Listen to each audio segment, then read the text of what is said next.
یوسف اور ان کے بھائیوں کے قصے میں پوچھنے والوں کے لیے بہت سی نشانیاں ہیں۔ جب انہوں نے آپس میں تذکرہ کیا کہ یوسف اور اس کا بھائی ابا کو ہم سے زیادہ پیارے ہیں، حالانکہ ہم جماعت کی جماعت ہیں، کچھ شک نہیں کہ ابا کھلی غلطی پر ہیں۔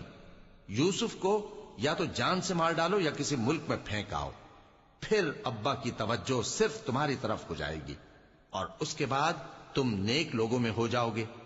ان میں سے ایک کہنے والے نے کہا کہ یوسف کو جان سے نہ مارو، کسی اندھے کنویں میں ڈال دو کہ کوئی راہگیر اسے نکال کر کسی دوسرے ملک میں لے جائے گا۔ اگر تم کو کرنا ہی ہے تو یوں کرو۔